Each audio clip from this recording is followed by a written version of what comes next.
भीषण गर्मी के बीच अब ऐसी राहत नहीं, खतरे की घंटी बनता जा रहा है। देश के अलग अलग हिस्सों से सामने आ रहे एसी ब्लास्ट के डराने वाले मामले। कहीं हीटिंग ने घरों को आग के हवाले कर दिया तो कहीं एक छोटी सी चूक ने बड़ा हादसा खड़ा कर दिया। सवाल ये कि आखिर क्यों बढ़ रहे हैं एसी ब्लास्ट के मामले? क्या रिकॉर्ड तोड़ गर्मी मशीनों पर दबाव बढ़ा रही है या फिर लापरवाही इन हादसों की वजह बन रही है? आपका एसी ठंडक दे रहा है या फिर भीतर ही भीतर टाइम बम बन रहा है? इस रिपोर्ट में देखिए।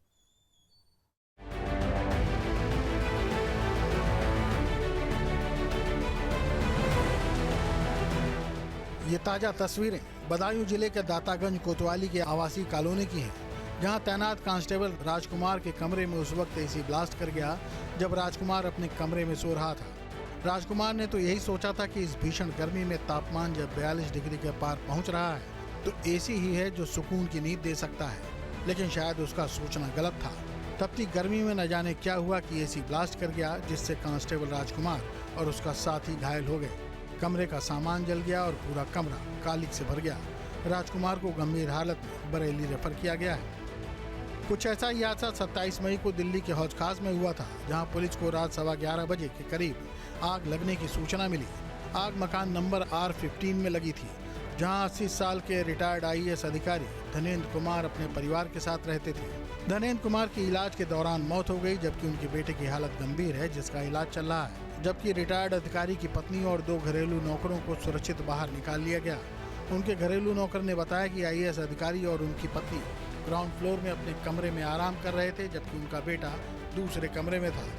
घटना के समय परिवार के सदस्य और घरेलू सहायकों सहित 5 लोग मौजूद थे। घटना ये हुई थी कि कल एसी में लग गई थी, आग लग गई थी, भयंकर आग लग गई थी। अच्छा। तो वही कल हमने पहले मैम साहब को निकाले, क्योंकि मैम साहब थी थोड़ी पहला स्टाफ की थी, मैडम पहला में थी मैडम, उनको कल बीच में निकाले गए। फिर साहब को भी हमने उनके लड़के हमने बाहर करके उनको बाहर किए, तो गाड़ी में भेज के उनको हॉस्पिटल भेजे उनको। एसी कहाँ पे लगी थी? एसी लगी थी यहीं अंदर लगी थी, रूम में लगी थी। शॉर्ट सर्किट की वजह से आग लग गई थी सर। तो अंदर का जो एसी का हिस्सा होता है उसमें आग लगी? जी सर। उस रूम में उस समय कौन था?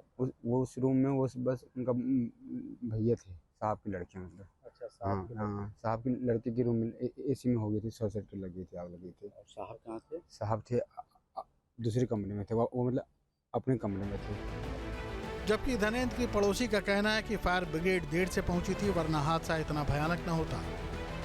के घर में फायर ब्रिगेड आने में ऑलमोस्ट 20-25 मिनट लगे हैं, एंड वो कह रहे हैं, बहाना ये दे रहे हैं कि हमको लोकेशन नहीं मिली या गली पतली थी तो हमने मिस कर दी गली। आई डोंट थिंक ऐसा कुछ हुआ है, क्योंकि सायरन हमें एक ही बारी सुना है फायर ब्रिगेड का, और जब सुना वो आ गई फायर ब्रिगेड। दिल्ली में पिछले 25 दिनों में विवेक विहार, गोकुलपुरी और GTB एन्क्लेव में एसी ब्लास्ट की घटनाएं हो चुकी हैं। 25 दिनों में एसी ब्लास्ट से 10 लोगों की मौत हो चुकी है, जबकि हर साल एसी ब्लास्ट से 50 से ज्यादा लोगों की मौत होती है। एसी ब्लास्ट की घटनाओं से लगता है कि अब एसी की इंडोर यूनिट भी सुरक्षित नहीं है। क्यों होता है ऐसा? संवाददाता सैयद आमिर हुसैन ने जाना एसी एक्सपर्ट विशाल से। एसी में ब्लास्ट की घटनाएं लगातार बढ़ती जा रही हैं, लेकिन ये हो क्यों रहा है?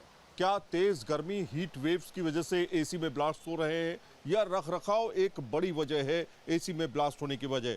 आपको हम दिखा रहे हैं पहले कुछ अलग अलग तरह के एसी जो आपको शोरूम में अक्सर दिखाई देते हैं।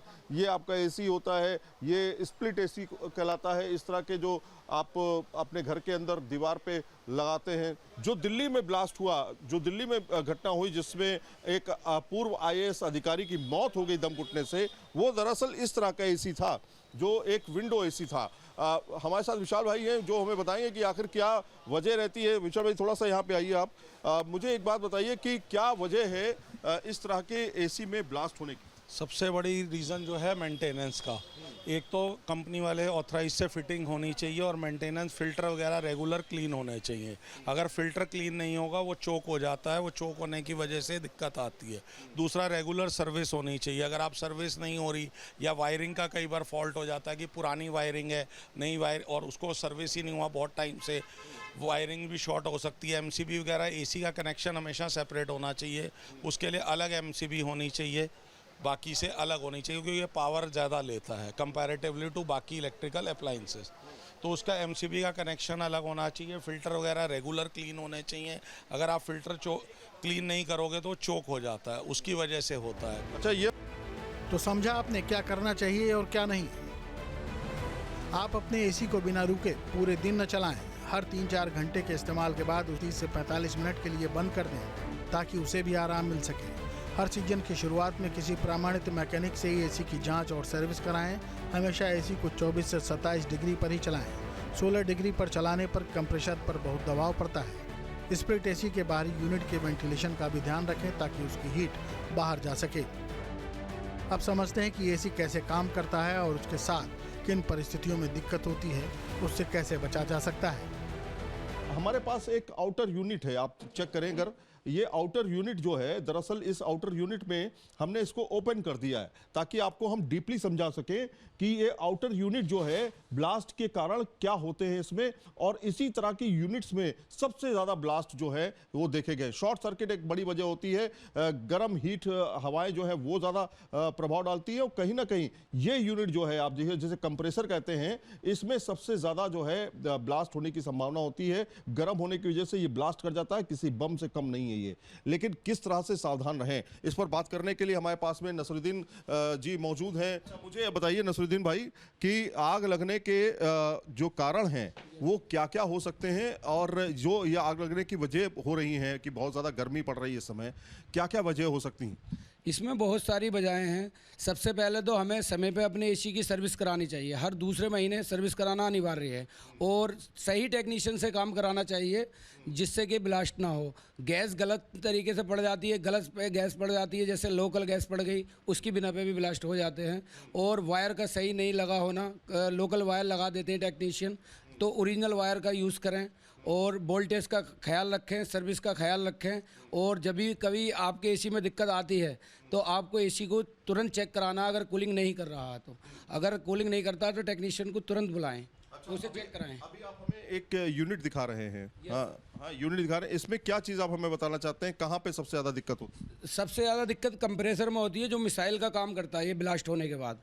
और इसके बाद ब्लास्ट होने के बहुत सारे रीज़न है, जैसे शॉर्ट सर्किट होता है वायर में, तो ये हमारी जो गैस है ये ज्वलनशील गैस होती है R32 और 410, जिसकी बिना पे अगर ब्लास्ट होता है तो आग लग जाती है।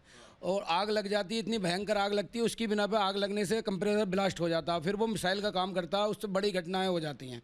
तो हमें ये करना है, कभी भी अगर हमारा एसी ठंडा नहीं करे तो हमें उसमें तुरंत मैकेनिक से चेक कराना है। दरअसल आजकल गर्मियों के सीजन में इतनी भीषण गर्मी हो रही है कि इंसान हर पल सुकून चाहता है। कम से कम रात में नींद सुकून से तो आए ही, इसीलिए सभी घरों में एसी दिन रात चलते हैं।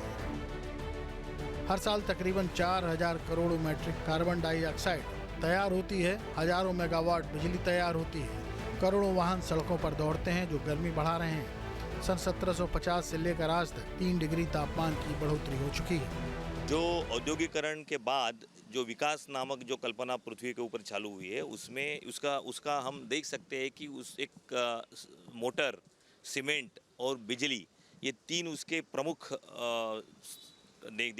दिखाई देने वाले स्वरूप है। ये तीनों स्वरूप की निर्मिति में बहुत बड़ी मात्रा में कार्बन डाइऑक्साइड वातावरण में जा रहा है। वो जो कार्बन डाइऑक्साइड वातावरण में जा रहा है वो सूरज से आने वाली उष्णता को तब होल्ड करके रखता है, उससे पृथ्वी का तापमान बढ़ते जा रहा है। वो इतना बढ़ गया है कि औद्योगिक पूर्व काल से 1750 में जब भी पहले पृथ्वी के ऊपर स्वयंचलित यंत्र आया, उससे आज तक करीबन 3 डिग्री सेल्सियस का सरासरी जो तापमान होता है उसमें बढ़त हो चुकी है। पृथ्वी में सरासरी में 3 डिग्री में बढ़त होता है। इसका मतलब जो जगह जगह लोकल जो एरिया होती है उसमें उसका कमाल तापमान में कई बार बढ़त हो सकती है। जो तापमान 35 था वो 40-45 तक जा सकता है, जो 15-20 था वो 25-30 तक जा सकता है। वही पृथ्वी के ऊपर हो रहा है। लेकिन क्या हम अपने शरीर की सुविधा के लिए जिस एसी को घर में लाए हैं, क्या वो हमारे लिए सही है?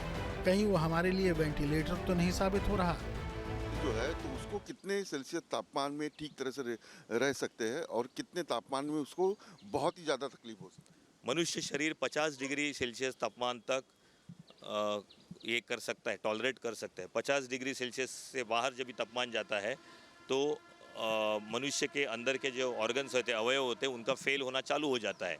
उसके बाद आपको एक तरह का वेंटिलेशन, मतलब जो एयर कंडीशनिंग और जो हम यूज़ कर रहे हैं, एक तरह का जो बीमार मनुष्य को वेंटिलेटर पे रखते हैं, वैसे वेंटिलेटर पे हम जी रहे हैं। ये एयर कंडीशनर्स, ये जो भी जो ठंडा करने का जो यंत्रणा हम इस्तेमाल कर रहे हैं, वो एक तरह का मनुष्य जाति का वेंटिलेटर हो गया है। वो वेंटिलेटर निकाला जाएगा तो 50 डिग्री सेल्सियस के बाद मनुष्य मर जाएगा, वो ऑर्गन फेल्यूर से मर जाएगा या कई और कारणों से मर जाएगा। तो बेहतर है खुद को पर्यावरण के हिसाब से मजबूत रखिए, एसी पर निर्भरता कम कीजिए। बेहतर है कि हम गर्मी के कारणों को ही कम करने की कोशिश करें, धरती को हरा भरा करने में योगदान दें, क्योंकि जान है तो जहान है। आपके मोबाइल पर तुरंत आएगी ब्रेकिंग न्यूज, स्क्रीन पर सबसे पहले दिखेगी बड़ी खबर, देश दुनिया की हर खबर एक जगह। अब आपके मोबाइल पर तुरंत फटाफट इंस्टॉल कीजिए न्यूज नेशन ऐप और रखिए खुद को अपडेट।